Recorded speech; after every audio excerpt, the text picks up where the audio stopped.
Thank you all for coming. You may be wondering, this is a symbol of the liveliness and combativeness of the panel ahead of you, coming into bear country. Now, so just prepare yourselves.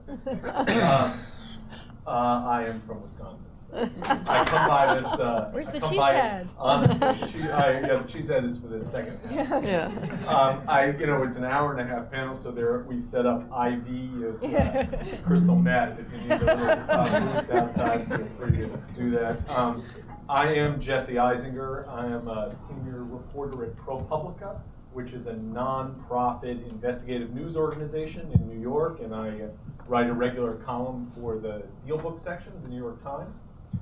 We've got a great panel. You can see their official bios in your programs, but you'll have to lean in because they're all shrinking violets. So it's going to be hard to hear them. You may know some of them. Lynn Stout, for instance, a shy, retiring law professor from Cornell, author of the recent book, The Shareholder Value Myth, which was a wonderful book, and I actually wrote a column about it that got a huge reaction from readers who really were fascinated. Martin Redish, who described himself to me as the only known liberal in the Western Hemisphere, political liberal who supports Citizen United. And thinks it was the absolute right decision. He is a law professor at NYU. Excuse me, my God. Insulting the panel already. Too insult.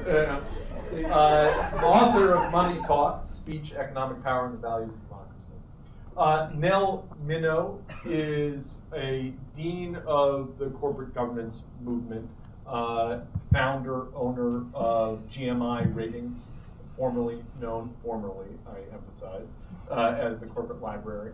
And finally, we actually have a person who has done real live corporate speech in the real world, Bob Weinberger. So we've captured him in the wild to bring him here to tell us how corporations speak. And you are an Aspen Institute Fellow, the chairman of OpenSecrets.org, which is a money and politics transparency website. So what I thought we would do is start off with a few brief remarks. I'm going to religiously adhere to the timing, no longer than 10 minutes, and everybody gets the hook.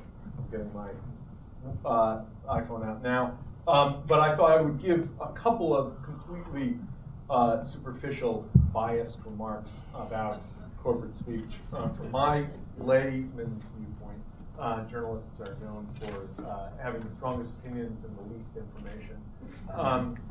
So corporations are people, as a great politician recently informed us.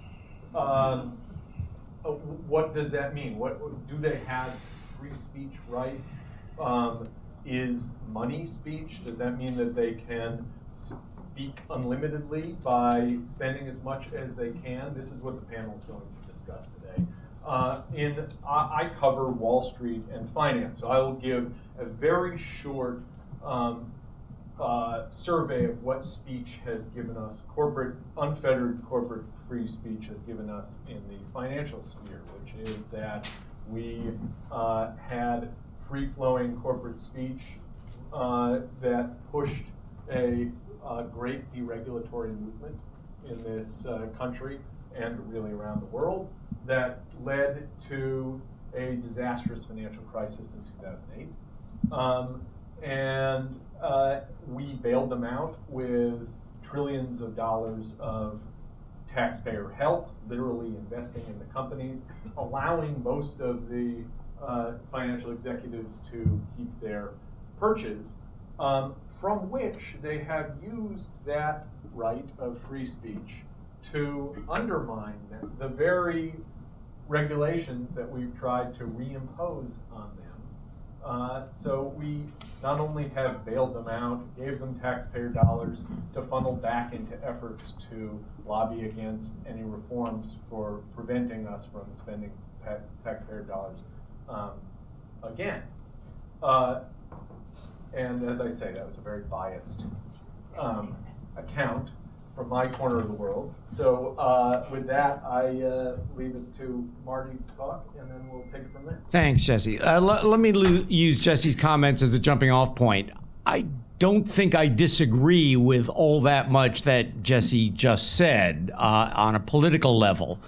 That's got absolutely nothing to do with the First Amendment right of free expression. Moral solipsism is not what the First Amendment is about. If we protected only speech that we like, we would run into what I call the Clint Eastwood problem. Are you feeling lucky, punk? The other side can take control and do the same thing back to you. So we have sort of, behind a Rawlsian veil of ignorance, we agree that neither side will suppress the positions taken by the other side. In Citizens United, the Supreme Court held that corporations, both profit-making and not-for-profit corporations, have the First Amendment right to expend money for independent political expenditures, meaning as opposed to contributions directly to candidates, to communicate to the public. This is about the most unpopular decision in the history of the First Amendment overwhelmingly among First Amendment scholars. First Amendment scholars overwhelmingly are on the political left. I am as well. I headed Students for Franklin Roosevelt 20 years after his death. I was a Democratic precinct captain in the North Shore, and the only reason I resigned is I had demanded a promotion to precinct colonel, and they hadn't given it to me. So I'll match my liberal political credentials with any of them. But that's got nothing to do with the First Amendment. The reason Citizens United was correctly decided is deceptively simple. It justifies or protects the conveying of more information and more speech to the community. There is absolutely no way to say ex ante that as a categorical matter, speech by corporations is more likely to be false or defamatory or misleading than anybody else's speech in the political realm. And the First Amendment is grounded in the notion, as the famous free speech philosopher Alexander Meiklejohn said back in the late 1940s, that free speech springs from the principles of democratic government. The people are the governors. In the voting booth, they exercise their governing function, and they need a free flow of information and opinion to them. Not all of it will be persuasive. Not all of it will be accurate. Speakers are not always Boy Scouts, but that is what the First Amendment is all about. And Citizens United flows inexorably from that basic premise. So what is it that all these other free speech scholars have against Citizens United? Why do they compare it to Dred Scott, which I've heard constantly? Well, it basically comes down to this. Corporations have no soul. Corporations are artificially created by the state. They are robotic profit maximizers who can dominate competing speakers. They are self-interested in the speech they are promoting. And I say, yeah, so what's your point? New York Times, Washington Post, are they not profit-making corporations? Are they eleemosynary institutions? I don't believe so. Yet none of these First Amendment scholars would deny protection to those profit-making corporations. Why? The answer is, oh, that's freedom of the press. And I say, oh, freedom of the press. And that's different because there's still artificial creations of the state with enormous political power. There's still mindless, robotic profit maximizers. The Supreme Court has never distinguished freedom of the press from freedom of speech. So why is it that the press deserves special protections? And if we do suspend disbelief and give the press special protections, what if a profit-making corporation publishes a quarterly magazine. Is that not the press? Has the freedom of the press clause turned the First Amendment into an antitrust violation, basically insulating against any competition the institutional media? I don't think so. Why do we protect the institutional press? Because they inform, or they're supposed to. They provide information to the public, and they help check government. Corporations can do exactly the same thing. Instead of viewing the First Amendment as a speaker-centric matter, which is what the other free speech scholars do, I view it both as a listener-centric and a regulatory-centric matter. The framers basically followed the proposition, in God we trust, all others pay cash. They didn't trust anybody. And you don't have to trust corporations to want them to serve as a check on government as well. The argument that money is all that's being regulated, not speech, is misleading. What if a law said the New York Times can publish anything it wants, it just can't pay for newsprint, it can't pay its workers, and it can't buy equipment? But you've got your free speech rights. Poster board and markers cost money. Speech costs money. The reason they want to restrict the speech of corporations is because it's speech. So basically, we have to realize that you are stifling communication when you stifle corporate speech. And what's really going on here, if you deconstruct it, is the political left's animosity to the corporate framework, to the corporate structure. But that can play no role in First Amendment doctrine. I'll finish with one story. I have a colleague named Steve Presser, an old and dear friend, who's about the most right-wing individual I've ever met. He thinks Louis XIV was a left-wing radical, that kind.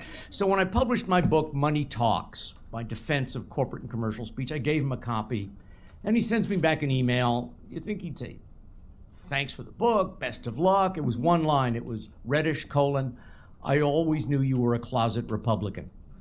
And I write him back. I want to give him a lesson in First Amendment theory. So I say, the fact that I defend the free speech rights of corporations and commercial advertisers no more means that I'm a Republican than the fact that people defended the free speech rights of communists in the 1940s and 50s meant that they were communists.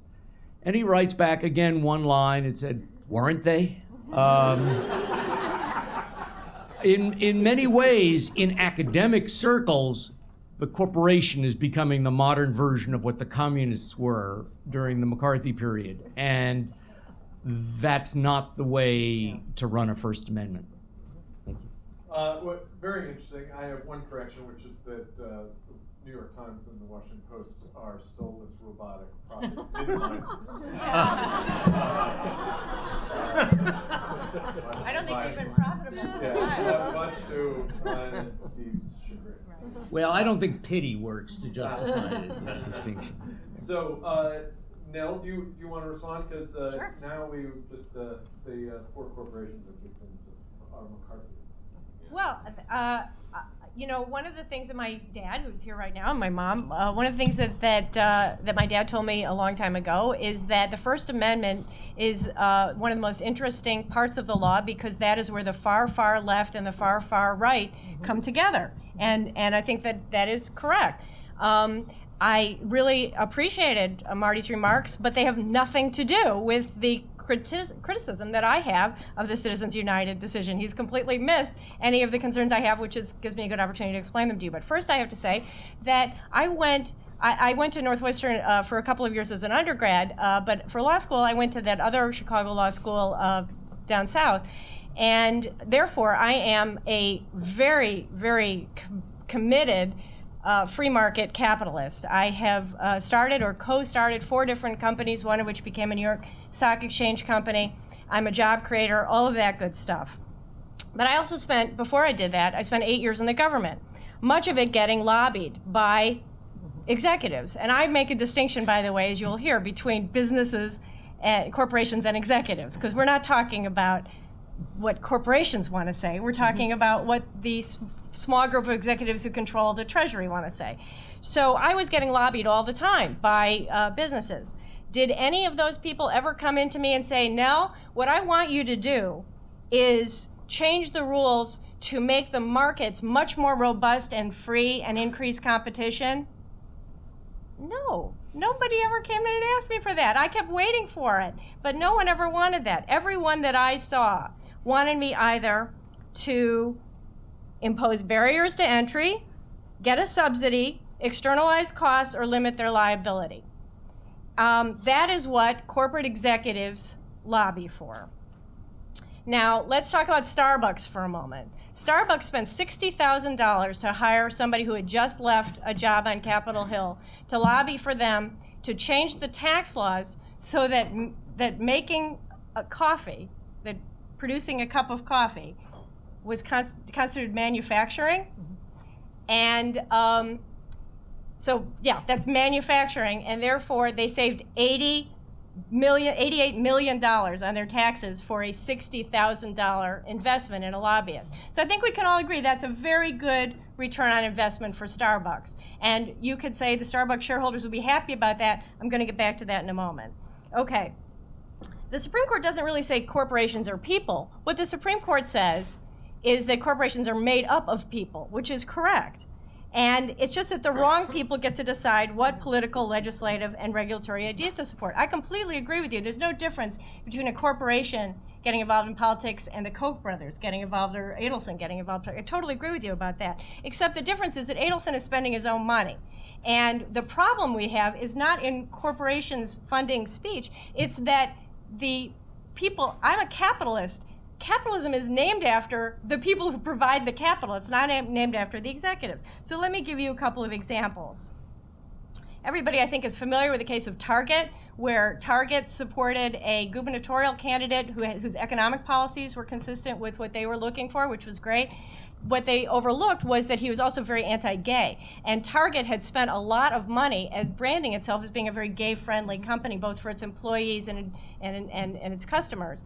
And so what that led to was an extremely embarrassing series of protests and pickets and boycotts for Target. Now you might say, still, the ROI on that was pretty good. They probably did well with the economic stuff. I'm going to get back to that. The clearest cases for me are those in which there's a sharp conflict between shareholders and executives. And let me give you two examples. One is pay for performance. I think we all agree here. The shareholders want pay for performance, and executives want pay whether they perform or not. I think we can all agree that that's the way it works. Okay, so in Sweden, they've just adopted a law that gives shareholders a vote so that they can decide whether there's a pay performance. That's pretty good. In America, we have a non-binding, in Dodd-Frank, we have a non-binding recommendation from shareholders on whether pay and performance are linking. And I bring it up because Senator Shelby just introduced legislation to get rid of that. Now, that is going to be supported by corporations or by the executives and not by the shareholders. Another one is electing directors. Believe it or not, the crazy law is that you can serve on a board of directors even if you get 99.9% of the votes cast against you. That provision, the provision that would require majority support, got kicked out of Dodd-Frank. Was that what shareholders wanted? I guarantee you, shareholders wanted to be able to decide who sits on the board. But that got kicked out of Dodd-Frank because a small group of corporate executives directing the corporate dollars in a way that the shareholders might not approve doesn't work. And then finally, shareholders want to know how the corporate money is spent on politics.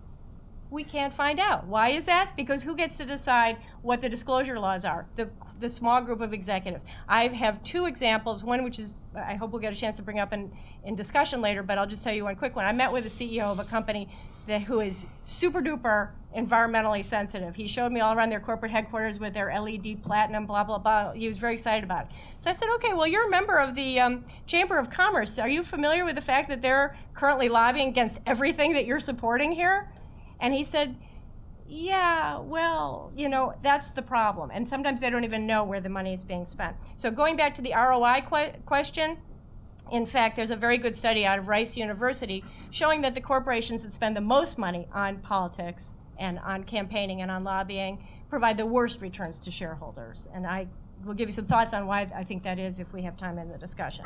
So if we can't see what they do, we can't react to what they do, well, that's not what free markets are all about. Free markets are about having that information and that ability to respond. I want to recommend to you 2 things. My business partner's coming out with a book later this month called Citizens Disunited by Bob Monks. It's an absolutely terrific book. And I also, since I am a movie critic, have to recommend a documentary opening up today. It's very even-handed. It's very tempered. The title of the film is Greedy Lying Bastards. And it's an expose of the influence of corporate money in opposing climate change policy. Excellent. So Lynn, you've got sort of 2 views here and a third about to come.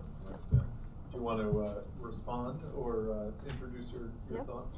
Well, my thoughts run something like this. I was very glad that David Langstaff compared corporations to Frankenstein's monster. I think that's an apt comparison. Louis Brandeis said much the same thing 80, 90 years ago. Here's the problem. I love that damn ugly monster, neck bolts and all. I love corporations, and everyone in this room ought to as well, because they are capable of providing enormous benefits to society and doing things that simple, mortal, foolish, short-sighted people can't do. So what is it the Frankenstein monster does that justifies our creating it in the first place? Henry has written on this. I've written on this with Margaret Blair. One of the key elements of a corporation is that it's not just a collection of people. It actually is itself a legal entity, and we ignore that or gloss over that at our peril, because what a legal entity can do is own assets for an indefinite period of time, which makes corporations capable of pursuing long-term, large-scale projects that people, and certainly short-sighted politicians focusing on the next election cycle, would never pursue. You want to know who's done some of the most work on climate change? The insurance industry, not the people in Congress. All right.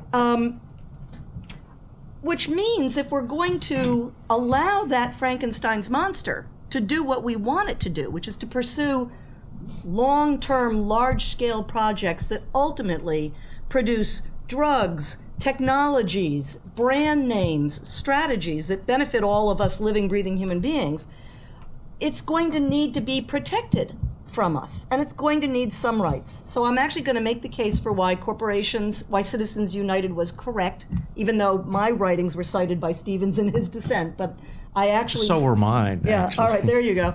But I'm going to agree with it as or at least the part of it that says that corporations should have equal speech rights, I'm going to agree with that as a normative matter.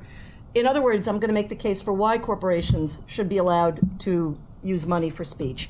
I'm going to leave it up to Marty whether that's what the Constitution actually requires as a positive matter. That's above my pay grade. But as a normative matter, what would happen if corporations did not have the right to use money to speak out?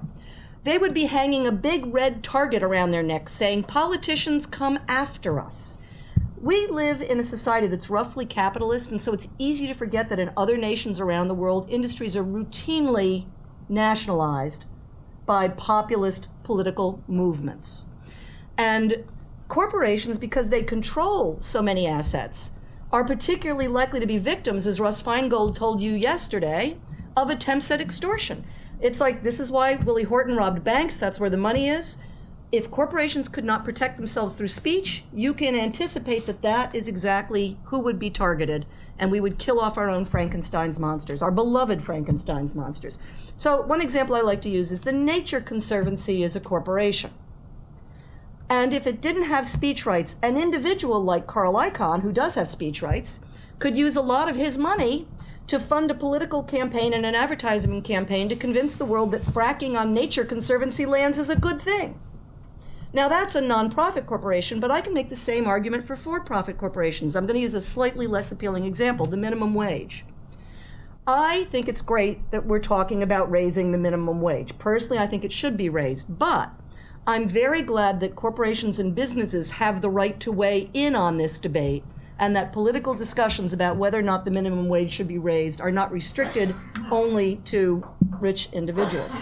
So to me, there are good reasons, good normative reasons why we want corporations to have some rights, not all rights. I can, by the way, explain why we don't let corporations vote. The reason why we don't let corporations vote, at least today, is that I can form a corporation for $49, which means that if I wanted to win the election, I'd just form myself several, I'd get some little money together and form myself several 100,000 or 1 million corporations and win the election. So there's no good reason to give corporations voting rights, but there are good reasons to give them speech rights. So to me, the problem is not that corporations have speech rights. The problem is that really wealthy entities, whether they are corporations or humans, have unlimited speech rights. It's not Koch Industries I'm worried about. It's the Koch brothers that I am worried about. And I've shared Jesse's experience seeing what's going on with Wall Street's incredible outpouring of money to defeat any semblance of financial reform. So I can't tell you, I've been in hearing rooms where there's me and like one other person who's going, maybe financial regulation's okay. And then there are 20 people who are all economists, lawyers, lobbyists being paid $800 an hour to explain why any financial regulation is going to destroy all civilization as we know it. So I'm familiar with that problem. I want to do something about that problem. And what I would do is not reverse Citizens United. This is what I would do. Part of the problem lies at the level of corporate governance. So hopefully one of these days, Nell and I will have a good long talk. But I think what she and I clearly would agree with is that we need much better disclosure. So I loved Ross Feingold's story about how no one back in his Wisconsin suburb, no business, would ever get involved in politics. And I actually view the Target situation as a positive example of how when corporations are forced to disclose their political activities, the pressures of consumers, shareholders, their own employees often get them to back off. But that doesn't solve the Wall Street problem, where at least not the consumers, but at least the employees and even the shareholders benefit from these sorts of lobbying efforts. So there, we need law. So okay, I'm going to just finish by drawing your attention to, can't resist it.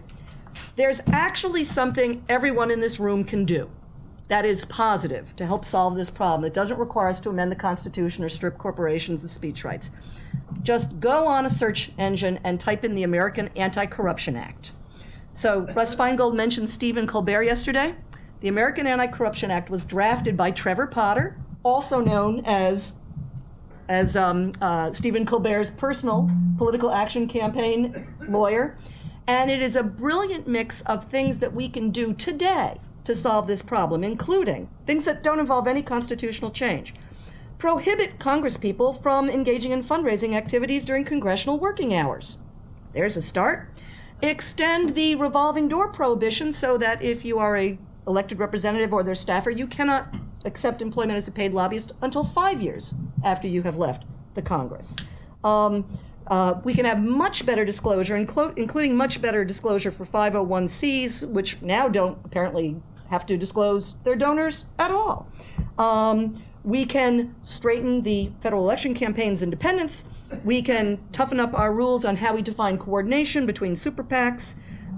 We can offer average citizens a $100 tax rebate, which they are free to use to make their own political campaigns, a kind of very low-level public funding. All of this can be done, but I'm going to close with saying I thought Russ Feingold's speech was great yesterday. He got a lot of the law wrong, but he got the politics exactly right. None of these things are going to be done by Congress. Why? Because, again, to quote Trevor Potter, cancer does not cure itself. Remember Feingold said we have a cancer in our political system? He's right. Cancer does not cure itself. So go on the American Anti-Corruption Act website. It's anticorruptionact.org. You can sign on to a petition. Their goal is if they can get 1 million average living, breathing, non-political human beings to sign on to this statute, this proposed legislation, they will then try and find the brave congressperson who might actually set about trying to make cancer cure itself. So one useful thing we can all do. Excellent. So I think we're slowly forming a consensus that corporations do have free speech. The question is whether whether we can actually have any limits to it, and what it means when they drown out other speech. And I want to revisit these ideas. But first, I want to ask you, Bob. You're going to have your remarks, so I wanted you to touch on, when you were working in government relations with H&R Block and other corporations, you were going and talking to staffers, and I assume there was some lobbying that that entailed. So, what kind of speech were you able to? How unfettered was your speech? How effective was it? And did you guys feel like you were in the extortion or bribery rackets? Well, let me save that last question. But I think it's great to assume that that corporations have free speech rights, and I'm going to assume that it's legal and moral for purposes of what I'm about to say. And let me say, I come at this from different angles. I spent about 10 years working in government in the executive and legislative branches of state or federal government. Spent 30 years in corporate government relations, heading Washington offices for Continental Bank in Illinois, for Unilever, a multinational corporation, and for the last 13 years before I retired for H&R Block. Now I'm at the Aspen Institute, and I also wear a hat as a reformer as chair of the Center for Responsive Politics, which is devoted primarily to transparency rather than for any particular reform, although I think that all the reforms that have been discussed so far are very attractive. Does corporate lobbying have value? I think there is an active debate on that. Nell has alluded to a Rice study. There are other studies, but I think the dominant political science literature suggests that there is value added. And I think you can imagine if you're sitting in a corporate CEO's office and he surveys or she surveys the political scene, there is concern about what Congress, what legislative bodies can do to you. So minimally, you may want to have some political operation, if only on a fire station model. That is to say, something may happen, and the time to make a friend is before you need a friend. So you minimally might want to have something in place that will enable you to have a dialogue with people who are regulating you. And Congress, after all, has life and death power over many businesses. Slight changes in the law made by well-meaning members of Congress and their staffs can have unintended consequences. In many cases, they are not familiar with the full practical effects of what it is they're about to do. They see conflicting predictions, and as a result, they can err. In fact, I often thought that the Illinois State Legislature spent about a third of its time correcting mistakes it had made in previous sessions. And even if they weren't mistakes, they kept the same group of people coming back through the turnstile. So it was a way of extracting some political contributions and fealty out of them. So the fire station model is, I think, a minimum. That's for defensive reasons. There are corporations, and each one may differ, that have more offensive goals, and I use that in both senses of the term. They can have a very specific thing that they want from government. My observation is that very many CEOs live in a world that is highly rational, and they find political thinking very foreign to them. They need some help in translating incentives that occur in the political system from the kind of incentives that occur in the business system. And very hard for them often to formulate what it is that they actually want from government. But there are clearly some companies that know what they want from government. Marina was on the board of Procter & Gamble at a time when I represented Unilever. Procter & Gamble had a product called Olestra, which was a fat substitute. And it had a patent that it had sat on for a while as it tried to figure out what it was going to do, whether it was going to make it a food additive, which has a lower standard for government approval than a drug. And their patent was expiring, so they went to Congress and they said, we would like a patent extension. We would like an extension of our monopoly on the ability to exploit this invention. Unilever had spent $400 million in reliance on the expiration of that patent, building its own plant in order to exploit that technology, and it had come at it in its own way as well. So we both went to Congress to fight about that. And there's an example of where if you wanted to remain aloof from politics or avoid any involvement, someone was going to eat your lunch. And you better be on the ball. Now, there are less attractive examples that go on. The medical device industry has just been the subject of a tax provision, a part of Obamacare, where a tax on medical devices occurs irrespective of profits. It's based solely on revenue. And they claim that that has diverted all sorts of money that could be spent on medical device research and development, and that it's very unfair.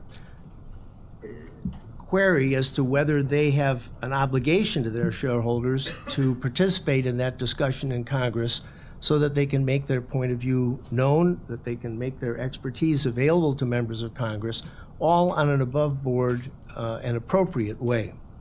Now, some people do put their thumb on the scale. And I would submit that even if we adopted laws that barred any corporate contributions in the political system, eliminated corporate political action committees, and so forth, we would still have people putting their thumb on the scale. Because as a practical matter,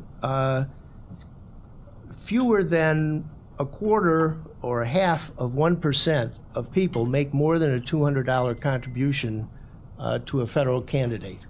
So right away, we're talking about a very small number of people who are active in the political process. And they're still going to be active.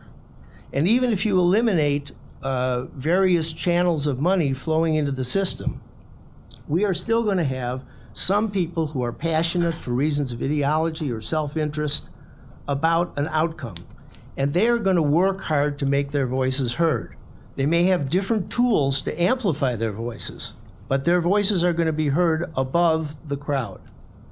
And so if you go back to Madison's 10th Federalist paper, the model of government that he describes there is one in which a variety of special interests come to Congress and collide, and out of that clash flows some semblance of public interest. Does that work? I don't think it works very well.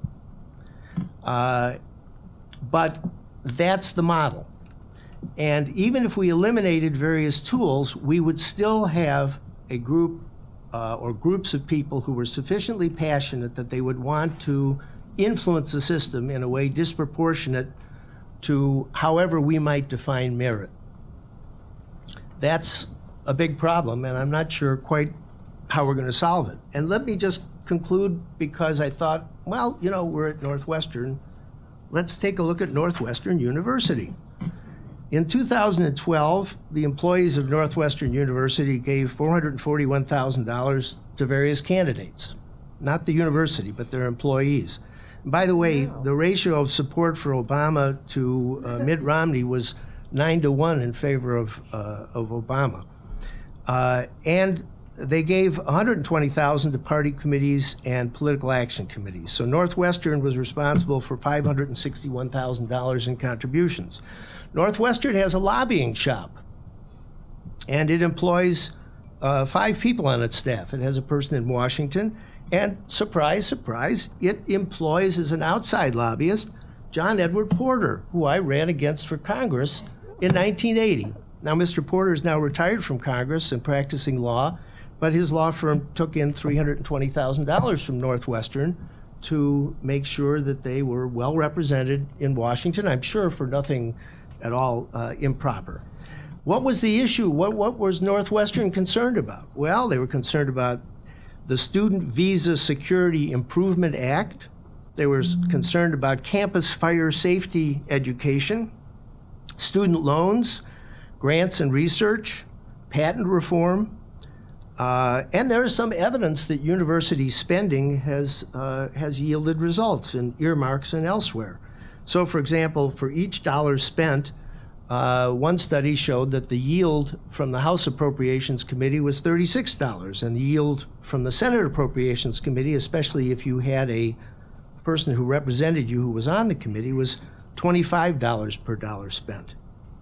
So even in benign situations, I think there's a recognition that you are at your peril if you do not minimally monitor and perhaps even more aggressively enter the political fray. Someone once said that lack of money is the root of all evil. I think that was George Bernard Shaw. That's true in politics too. If you look at if you try and put yourself in the shoes of the average candidate, most incumbents are reelected, but they're vulnerable to millionaires who might decide to get into politics and run against them. They're also vulnerable to the new flood of money that's coming in through secret channels that Citizens United and other loopholes in the law have allowed. And as a result, they feel an existential need to raise money. If, as someone suggested, we confined their fundraising to hours when Congress did not work, I'm suspicious that the hours that Congress worked would shrink fairly dramatically. And the average amount of money that a winning candidate to the United States Senate has to raise works out to about $20,000 a week. If you take Lynn, I noticed from Open Secrets, was a contributor to Elizabeth Warren. Darn right. That race, on all sides and from all quarters, involved $90 million. Elizabeth Warren raised $42 million.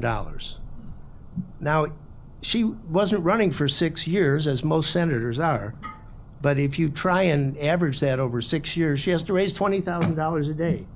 Now, where do you get $20,000 a day? If you're lucky, you have rich relatives, but there are limits to what they can give. There are limits to what PACs can give. The internet has helped a lot with small contributors. No one suggests Elizabeth Warren is beholden to anyone, but that is a tremendous burden. And the candidates feel that the money in the system is oxygen.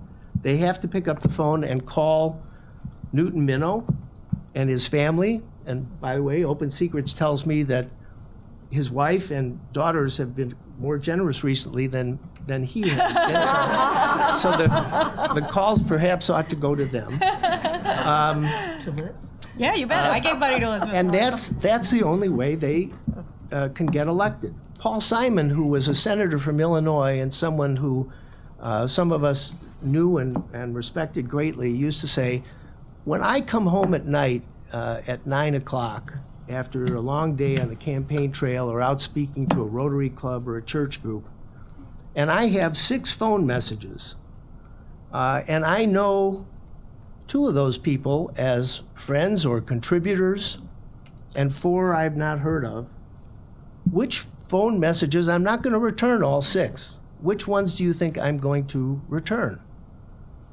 So I would suggest that if corruption is involved, we need to define it somewhat differently.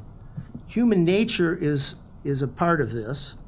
And I suggest to you that the corruption in some ways is the distraction of the need to raise money that takes members of Congress off of their appointed tasks rather than any dollar corruption. It's called legalized bribery by some. I don't think it's legalized bribery in most cases. I think the studies don't show that you buy outcomes as much as it is that you buy access. It is, as the movie mom might say, the price of admission to the theater. And it only gets you in the door. But as in other situations, there are concentric circles. The people in the circle closest to the member of Congress, for a variety of reasons, ideological, party compatriots, friends they grew up with, people they practice law with, and then people in more remote circles. And if one wants to have one's voice heard, it's important to push into the inner circle or find people who are there. Okay. I think that's very natural. Let's return to this. What I want to do, since the panelists aren't particularly doing this, is challenge the notion that corporations have free speech. And then, and I'm going to do it in a sort of feeble way, and we'll get to Q&A very soon with a less feeble way, but which is the sense that a corporation is, you know what? Do you want to challenge the notion? Sorry, I forgot your name. Did you, Dave? Yeah. Do you want to argue against this? Because we were discussing this at dinner last night. Identify yourself for everybody. In the Sure. David Siepley, University of Denver, political theorist. Academics abhor consensus, and before one dissents, I want to take up your invitation here to challenge the notion that corporations have constitutional free speech rights. And first, just to make a distinction, right? I mean, if you think it's a great policy to give them speech rights, pass a statute, right? There's no obstacle to that. But that's not the same thing as they're having a constitutional right found in the Constitution. So with that as preamble, first comment on Martin. I thought you kind of gave the heart of your argument seemed a policy argument that it's correctly decided because it protects more speech.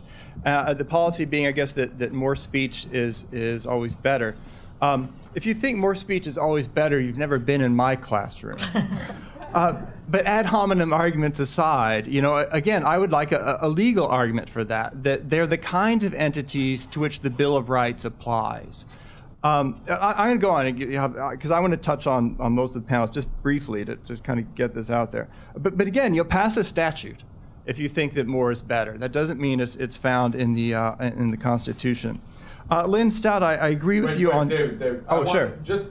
Sorry to interrupt, but I want to just focus on this for a second, then we can come back to you're allowed to ask more than one question of more than one person. But so let me put that into layman's terms, which is that my sense from elementary school, which is about where I stopped knowing anything about the Constitution, was that the individual has a right to things like free speech in the United States, and the Constitution merely sort of codifies that, while a corporation is something that has been created by an act of government.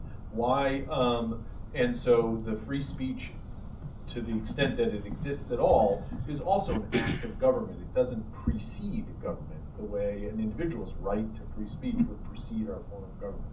Now, so it seems to me like this artificial form should not have some kind of absolute down from Mount Sinai right to unfettered free speech. Can I answer? Answer both, yes, please. First of all, David, was it? David, I didn't understand your distinction between constitutional law and constitutional policy. When it comes to the First Amendment, the Supreme Court has shaped First Amendment law on the basis of underlying First Amendment policy. And their policy, as they said in New York Times versus Sullivan, is that free speech must be uninhibited, robust, and wide open. That conveying information to voters about the candidates is vital to the performance of the democratic function. So I wasn't grounding it in a pure, naked, normative policy argument. I was grounding it in foundational principles of constitutional policy, which underscore what's going on. Neither of you explained to me how you distinguish the New York Times or the Washington Post, unless you're going to use what I consider the specious freedom of the press. All of a sudden the artificial creations of the state matter. Why is that? I mean, in the First Amendment, it is articulated. So presumably, the people who wrote that thought there was some distinction. The distinction to be made was oral as opposed to written or printed. It would be anachronistic to suggest they were thinking about the modern corporation version of the media. The people who ran the media then were some very strange individuals, but certainly not corporations. So clearly it's not a matter of framers' intent. And the Supreme Court has treated the two provisions completely fungibly. I don't know why you wouldn't be concerned about the exact same things you pointed to as about corporations having free speech rights as they're having free press rights. The New York Times and the Washington Post dominate popular sentiment, popular understanding before the Iraq War. I knew that that was a disastrous move. Somehow the New York Times did not. I got to tell that to my colleagues who would listen, which wasn't many, and a few people who lived on the North Shore. They had Judith Miller being a secretary for the Bush administration, sending it out to everybody. Does that mean they should be brought down to my level, that the New York Times should only talk to a few people on the North Shore? Well, of course, that's nonsense. Corporations have numerous constitutional rights. Nobody even gives a second thought to the fact that a corporation has a Seventh Amendment right to a jury trial in civil cases, a Sixth Amendment right to jury trial in criminal cases. They're protected by the Dormant Commerce Clause. They're protected by the Equal Protection Clause. They're protected by the Due Process Clause. It is hardly radical to suggest that a corporation has a First Amendment right. Nor is that surprising. If a corporation is defrauded in the marketplace, do we say they can't sue to rectify that fraud? Of course not. We'd have no effective business world then. Do we say, well, they're just artificial creations of the state? I'm talking about concrete instrumentalism. You don't have to like the corporation any more than you might have liked Ernesto Miranda, who was a two-bit hood, later killed in a bar fight, who got us Miranda rights. The idea is we incentivize a litigant to enable the judicial process to operate. You need a case or controversy. The judiciary just does not sit as a council of revision to do supervisory functions on the government. You need an injured party who has an incentive and resources to challenge it. That's what corporations do. It is completely ahistorical to suggest that the Constitution was concerned solely with individuals. It doesn't matter whether we call corporations people or not. That's just a false issue. They serve an important instrumental function in fostering free speech values. This does not mean, by the way, that I'm in favor of prohibitions on disclosure. I think there should be considerably more disclosure than there is. But nothing in Citizens United went to the issue of disclosure. They upheld whatever disclosure laws currently exist. Well, it's up to government to enact new ones. The First Amendment won't stop that disclosure requirements. And just one final point. Let me emphasize the First Amendment baseline here. Every appellate court to consider the issue held that Nazis in full regalia have a First Amendment right to march in a town dominated by Jews, many of whom were concentration camp survivors. The Supreme Court upheld the right of a Ku Klux Klan leader to urge that all African Americans be sent back to Africa and all Jews to Israel, which in my mind made him a Zionist, but let that pass. The First Amendment protects some pretty nasty speech. I can agree with everything Jesse said about what corporations say, everything Nell said, and it's got absolutely nothing to do with the issue of their First Amendment rights. So, is it possible to limit speech in a legal fashion? The way, Lynn, would your suggestions run up against First Amendment rights if, if you can spend as much money as you want, why should there be restrictions on lobbying? Why should there be restrictions on, hours spent in the day? And then the other point that you had made earlier is that it seems like what we're concerned about is the listener being able to hear views. But the way corporate speech is spoken in our society, it drowns out others. I'm not the constitutional law expert here, but I think Martin will back me up that there's a very well established distinction in constitutional law between spending money to say something to the general public and just giving cash to politicians. And the problem as I see it is, maybe the problem is that you can spend enormous amounts of cash to broadcast your message. Although again, I think the Supreme Court gets to decide that for the moment. They've been pretty clear about which side they've come down. In the meantime, I always look for where progress can be made, and where Congress can be made is through much more rigorous rules on not giving cash to politicians. And that's where I think the metaphor cancer doesn't cure itself is so important. One of the most fascinating but also frustrating phenomena is the unwillingness of Congress to restrict itself, its ability to accept cash from lobbyists and to spend time with lobbyists. So you said you think that Congress would dramatically, shrink its working hours. Well, obviously they don't have to do that. You could pass a statute that says, from 8 until 5, Monday through Friday, no congressperson will be involved in fundraising activities. But the person who would have to pass that statute is, guess what? Congress. Now, what's interesting to me is, from the perspective of a politician, this is an arms race. It's the old joke. When I stand up at a football stadium, I see better. When everybody stands up, some see better, some see worse. All of us, our feet start to hurt. Congressmen and congresswomen, as much as anyone, complain about the hours they have to spend fundraising. The solution lies in their own hands. And they're not picking up the tools that they have readily available to them in the toolbox to address it, which is why Trevor Potter and Stephen Colbert, have gotten in on the act. So I'm kind of interested in hearing from Bob on what he sees as the obstacles to Congress policing itself in the areas where they could police themselves. Well, part of the problem is you have a large group of members of Congress who are resistant to regulation at all in this area. And so it's not clear, absent the compulsion of some scandal, and these things, reform laws tend to follow scandals. You could argue that this is a quiet, continuing scandal rather than an episodic eruption of scandal, but you need something more than the current system, because the public is somewhat anesthetized or apathetic.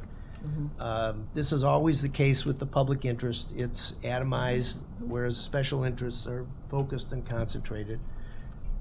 And I don't see public financing of congressional elections is obviously one approach that could remove a lot of corporate funding. But my dad has a very good proposal. Since he's here, I'm just going to mention my dad, who was at one time the chairman of the FCC, said you've got to work on the demand side, not just the supply side. And so if all candidates had free television time and we're not allowed to purchase any additional time, and the free television time were made available as a condition of having a license to broadcast, which is, of course, something granted by the government, then the need for these insane amounts of money would be a lot less. That's certainly true, but then you come back to Citizens United, right, which is essentially saying you could have that deal with the candidates, but then can you control giving to independent and let's remember that Citizens United itself is a nonprofit organization that was not affiliated with any candidate. It was just making a movie about Hillary Clinton. I think in the last election, not sure about these numbers, more money was spent by organizations independent of the candidates than was spent by the candidates. Yeah, that's so that's the vice of Citizens United is it opens up this these collateral channels that are flooding into the system. That makes the actual candidates even more Karl fair. Rove's organization, which was extremely active in my state of Virginia, I was constantly being bombarded with ads from Crossroads, is supposed to be an educational, nonpartisan entity, which is insane because its ads were extremely partisan. I understand that. Have you seen The Big Bang Theory? That's pretty good. I love that show. Can I raise an issue for the panel's consideration? Assuming you can identify, you're in a corporation, you can identify what your interests are,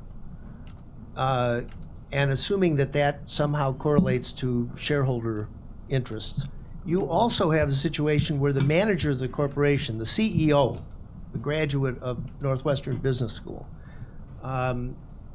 is making the decision in some cases as to how money is spent.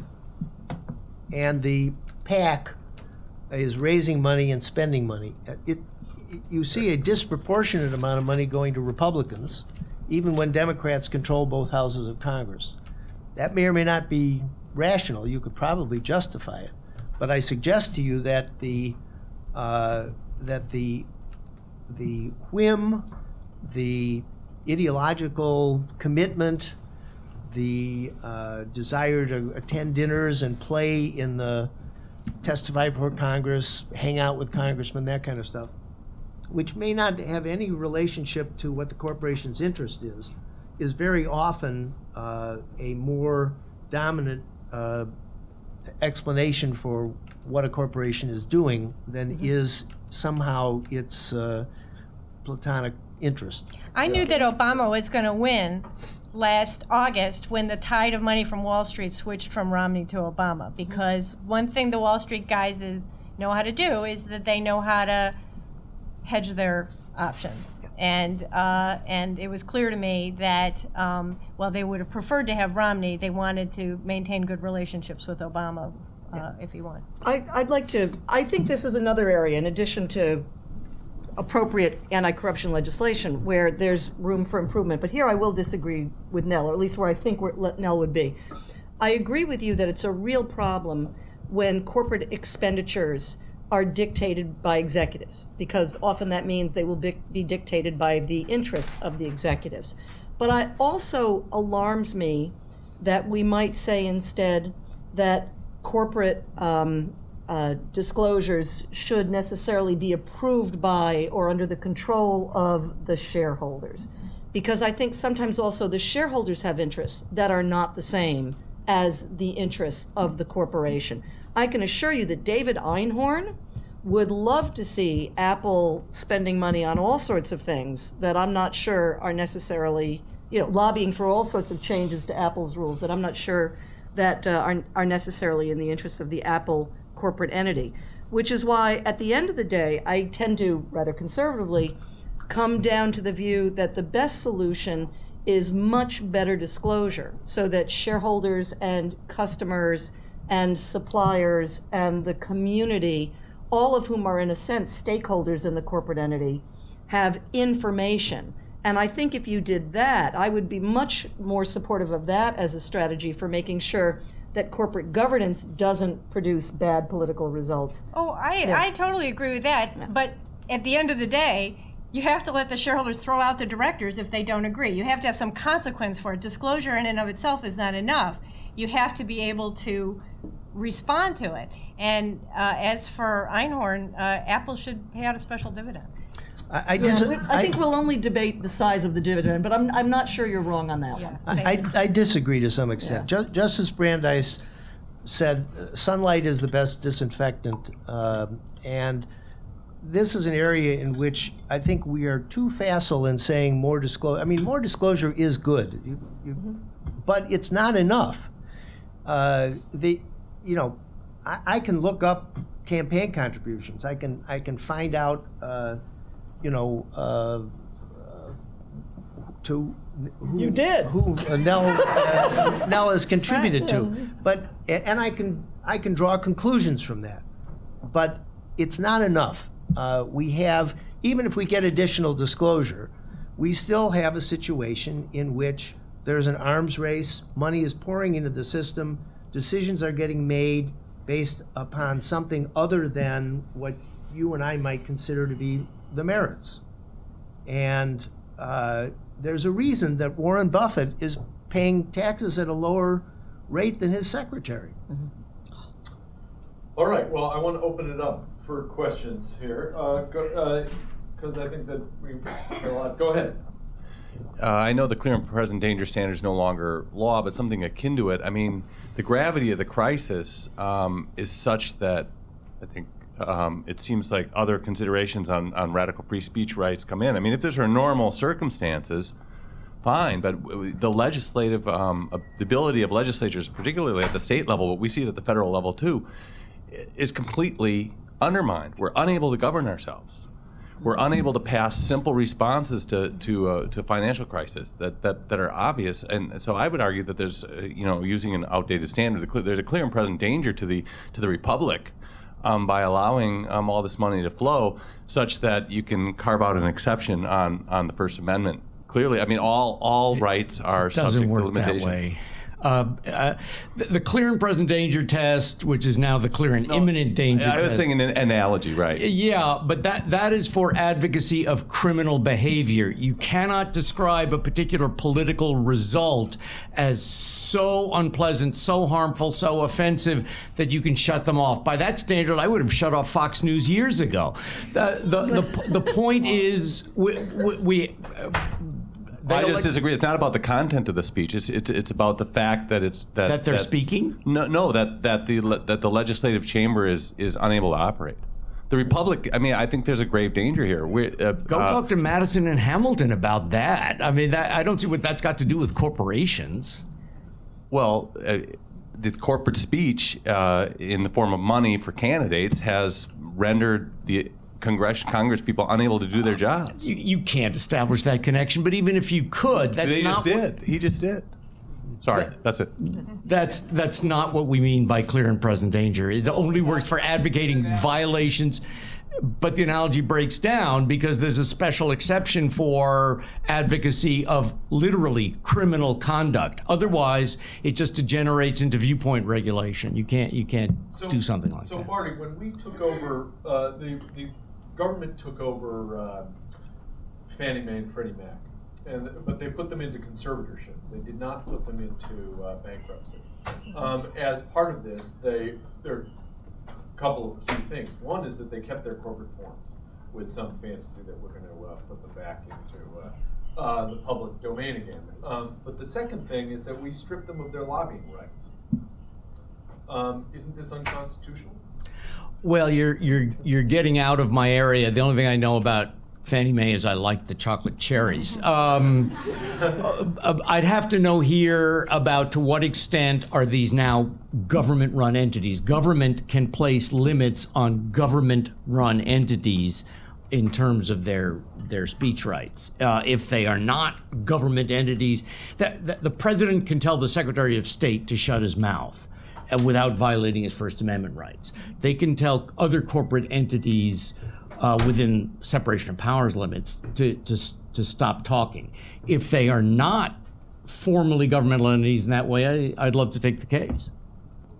I'm not a lawyer, I don't understand half the stuff, but if corporations, since the United States, corporations have the power to speak to the public, then that seems like that's really impacting, with all that amount of money, impacting the social movement. So, how do we? Yeah, no, it does, and I think here maybe a lot of the problem is an internal governance problem, because one of the things I've become convinced again is that most of us are not sociopaths, and that goes for customers and shareholders and executives, maybe not in the finance industry, but more broadly speaking, and that there's a distortion within the governance system, so that the behavior that's coming out of some corporations is not the behavior that the individual human participants who are involved in the corporations really want. And that some of it has to do with basic problems like the prior panel discussed. Right now, securities exchange rules only require corporations to report financial information. Well, if that's the only information that's being provided to investors, why should we be surprised that investors are gauging corporate performance according to the only information they're given, which is, did the firm make more or less of a profit last year? So I think that the way to change the social norms, as it were, is not so much, we don't need to change the nature of people, but we need to change the systems within which they're operating, and especially, and I am coming back to disclosure again, at least on the private side, the information that they're provided. So, again, I view Target as a very positive sign. Once it became known that Target was funneling political money to an anti-gay candidate, there was enormous pushback from shareholders and from customers. And one of the interesting questions is, it is true that there are lots of issues on which people have differing views. Some people want gun controls, some people don't. But very often, at least, when you have the proper information that's made available, the pros and the cons tend to cancel each other out. And what you get are corporations that take a very neutral view and only get involved in the political system when it goes directly to the interests of the corporate entity, which at least I find more reassuring than a system in which essentially the corporate entity's political activities can be hijacked by a subgroup, whether it's executives or David Einhorn, whoever the case might be. That doesn't apply just to corporations. If you look at the NRA, the membership of the NRA has a set of views on gun control that are not the same as its board members. Yeah. Questions? Dave, do you want to follow up with Lynn since I cut you off so rudely? Let me just address what I take now to be Martin's central argument about the New York Times and no way to distinguish that from other corporations. It seems that there are really two directions to go here on that one could go. One would be a kind of original intent argument that corporations very much were not on the mind of the founders when the Bill of Rights was written. That was intended to apply to natural persons. I know Scalia has a footnote where he tries to make an argument that that's not the case, but he confuses a corporation with a partnership in that footnote. And so it really wouldn't be necessarily a travesty to say no corporations, including the New York Times, can, but then you have a constitutional right to it, but you pass a statute and say, look, presses have a right to free speech. The other direction to go, if you don't like that, is simply to accept the argument of four of the five justices that you can make a credible distinction between a press and a non-press corporation.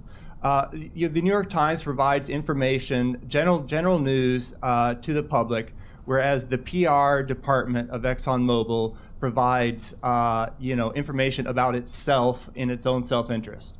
Everyone can distinguish this, and if there's any gray cases, that's what courts are for. You come up with a standard in the court. I'm going to skip Lynn's. It was a more not such an important response, but I want to say something about Nell Minow's position, because Nell more or less accepts the argument of the court and then just draws an implication of it they didn't see, and that is that corporations are to be seen as associations of shareholders, as Kennedy likes to say, associations of citizens, and therefore they have the same rights of those associating citizens. But I think that's a false argument. I agree with Lynn Stout that corporations are abstract legal entities. I know we've been taught for decades now that shareholders own the corporation, but shareholders own shares, and corporate assets are owned by the corporate entity. You can draw this argument from Henry Hansman's work. You can draw it from the corporate charters itself that says it owns property, makes contracts, sues, and it is sued as an individual. If the corporation owns it, shareholders don't. You can't double own. Other ways to derive it. If you see that point, right? The people who are involved in a corporation can all associate, put their personal funds together, give to a candidate, give to a 503c organization, but the corporate funds are going to it. That's not an association of persons, that's an association of property, right? It's just representing corporate assets in the political system, which is clearly not what the Bill of Rights is for. And then I just kind of, the general case to be made is, and this goes back to something you were saying, Jesse, is that corporations only have the rights given in charter or statute, right? They didn't pre-exist government and therefore have retained rights against it. They're these entities that you cannot get through bilateral contracting of individuals. It has to come through grant of government. Again, you can derive that from Henry Hansman's work. If that is the case, right, it is not in the capacity of states or even the federal government to grant constitutional rights via charter or statute, right? That's only from the people, right, through a constitutional amendment. Constitution doesn't say anything about corporations. People try to give, all arguments for giving them rights have come through reducing corporations to natural persons in some manner, such as an association of shareholders or whatnot. And that just cannot be done. they're these abstract legal entities that are government creations. They just can't be. They bring people into association, but they are not themselves associations from a legal point of view, which is the point of view for determining rights. Martin. Yeah. Oh, wow. A broadside. I feel like a mosquito in a nudist camp. I don't know where to begin. Let's talk about original intent or original meaning or whatever else the originalists are using as their terminology. That is not a universally accepted constitutional theory, and I'm not a big fan of it. Secondly, nobody knows what the Bill of Rights, particularly the First Amendment, meant. There was no great debate on it. Madison sat on his couch watching the Patriots game, drinking a bottle of Sam Adams, and he just whipped it off. There was very little discussion about it at the time. And finally, even if you accepted some sort of originalist perspective on the First Amendment, they never heard of television, radio, or the internet either. That wouldn't lead us to say the First Amendment categorically has no applicability to them. What we'd have to say is, had they known about those things, what would they say? The originalism argument I find rather unpersuasive. Even the originalists, like Robert Bork, said there's no way we can figure out what the First Amendment means on the basis of original meaning. On the issue of distinguishing the New York Times because it's so neutral, as opposed to a corporation's speech, the First Amendment is not the preserver of Mother Teresa. When welfare mothers picket for an increase in their benefits, they have a self-interest. When African Americans protested segregation in the South, they had a self-interest. Our entire adversary system is premised on a notion of artificially created, intentionally created self-interest. That doesn't mean we dismiss the value of everything that's said. It means we should have an appropriate degree of skepticism about it. I agree with that. But it doesn't mean it isn't valuable. There is no other area of the First Amendment where we draw a distinction based on the self-interest of the speaker. I find it highly suspect that we're all of a sudden doing it when it comes to private corporations. All right, I think we have time for one more question, Nicola, and then, did you have a question? Or I didn't have it. Oh, you did? Oh, I thought you were signaling to wind it up. Yeah. Go ahead. I just wanted to pose a question maybe to the panelists about the effects of any successful change that might reduce the ability of candidates to solicit funds. The question comes from an Italian. I am from Italy. And in Italy, you have public financing of campaigns. Yeah. You have public TV free TV time given to candidates. And that doesn't, I'm sure it didn't work. And if I wanted to, how should I say, to identify a specific dimension of failure, is that it seems to me that if I compare the Italian system, if you want to call it a system, and the U.S. system, is that in the U.S. system there's a lot more access. The access is much more easily bought on a free market, as it were. And that in the Italian system, which I think represents a lot of European democracies, is that interests are represented in a very different way. The interests that are represented are long-run interests, such as unions, for example, or the Catholic Church, or old people, and so on, who form long-term bonds with parties, and so parties are captured in a certain sense by these interests. And so someone paying $20,000 a month would not get a hearing from the party or the party chief. So that's just a question that says, you can reduce this access, but then politics is going to fuse with economics in a different way. From the land of Berlusconi. Can I just say one quick thought? If Barack Obama in 2008 had been confined to public financing, there's no way in hell he'd be president right now. For good or ill, I think, but I don't think there's any dispute on that. And does anybody else have a response? I am now entering an area in which I know very little, and therefore all of my opinions are highly qualified. For what it's worth, I'm very opinionated, but only when I actually know a lot about the subject. So this I don't know much about, but my general impression is, Italy aside, that actually the European system that you described with public financing of elections and limited access does a better job for the people of Europe than the American system is doing for Americans. You know, and I always smile when people say, "Oh, do you want America to be like Europe?" And I go, "Well, actually, I've been to Europe, and you know, there's no potholes in the streets, and people seem pretty healthy, and they live longer, and Europe doesn't look so bad to me." So I might be willing to say that to some extent, Italy is a little bit of an outlier, and the European experience suggests to me it might be a worthy experiment to move the United States a little bit more in the public financing of elections directions. And the people who really don't want that are the incumbents, because they got into power through the existing system, and they're the last people who are going to want changes to the system.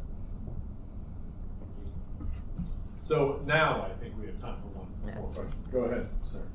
You know, Jesse, you sort of tried to get into the topic several times of whether the voices, which we could all agree with Martin, that, you know, are allowed to speak in this public forum, whether they drown each other out. Personally, I find myself talking to my own television every night on the evening news when the nice guy comes on and says BP has a commitment to the Gulf and we're spending $42 billion, and I say to myself, which you're required by a court of law. And you know, we're going to continue on until the job is done, which is right to do, and, you know, sort of thing. So the message, I think, undiscussed at this forum is whether these messages are accurate or not. I think we might have a bit of a jaundiced view when after we grant them access and after we grant them the public forum, whether they actually spout something out that is proven in the longer run to be true and accurate. Now, counter presupposition is that neither does the New York Times, but you know, but I think we have an impression. We have a 9% impression of business as a believable entity, and we have a somewhat higher impression of the American free press, the American voice, et cetera, et cetera. So there's a disequity on whether we believe these messages or not. Yeah, it's very interesting. So accuracy, one thing, but then also this larger issue of that unfettered money clearly drowns out certain views. The resources arrayed to fight financial regulatory reform dwarf, as Lynn has said, absolutely dwarf any voices in favor of it. But I'm guessing it's the subject of Nell's movie that she recommended for a while. Sounds very much like it. So so the question is all of this inaccurate and overwhelming free speech really hindering the polity from hearing accurate? Jesse, you work for a nonprofit. I mean, that says it right there. The power of because you know, it's. I'm very sorry to say this, and I'm not trying to insult you, but it was tragic to me when your organization started getting Pulitzers, because those should be going to the New York Times and the Wall Street Journal and the Chicago Tribune. And if we've come to a point where you have to be a nonprofit in order to do serious journalism, I think that says something very sad about us. And you know, we keep mentioning, even though we're in Chicago, the two newspapers we keep mentioning are the Washington Post and the New York Times. What do those two papers have in common? They are the only papers that are not completely subject to the market. See, I'm agreeing with Lynn here. Yep. That Dual because class they have dual class capitalization, which I only support for newspapers and for no other entity, but because we don't seem to know how to create a world-class newspaper without that, and every time we have one that loses it, like the Chicago Tribune, it goes off the rails. Why is it sad? I didn't follow. Why Why is it sad that only a nonprofit? Because I'm sure he's not getting paid very much, and he's not going to be able. He's not going to be able to do. That's right. He's not going to be able to do as much as is needed to counter the BPs of the world. You know, when I was a kid, this made a very deep impression on me. There was a toy I wanted very much, and it flew in the commercial, and the FTC came in, and they made them write, "This toy does not really fly" at the bottom of the commercial. And when I see the BP commercials, that's what I think of. It should say, we are required to do this by the court. We're not doing this because we're good guys. And that one that they have with the travel representatives of all the Gulf states, you want to kill those people because they're lying so much. But we can't rely only on a small group of charitably funded people to play the role of countering that. We need that to be a commercially viable job as well. Right, but they don't have a business model, which is another problem, right? Because of Craigslist. Yeah. Exactly. Right. Yeah. Who saw that one coming? Well, Craigslist killed the press. I wasn't so sad when ProPublica won a couple of pollsters. So we were inaccurately misleading. But anyway, thank you so much to all of you, the panelists. Thank you for the questions. I think this provides fodder for the hallway, and so we should go and continue it over coffee. Trevor Potter told me that apparently right now. Okay, thank you very much. I just wanted to add my thanks to. I just wanted to add my thanks to the panelists. We had incredible intellectual firepower today. The two moderators were too shy to mention this, but both Steve and Jesse are Pulitzer Prize winners. And this was brought up by Nell, in fact. And the rest of the panelists are similarly distinguished. So I think I am very grateful for the level of the intellectual discussion, and I hope we can give them a big hand now. Thank you. I didn't go into Well done, everybody.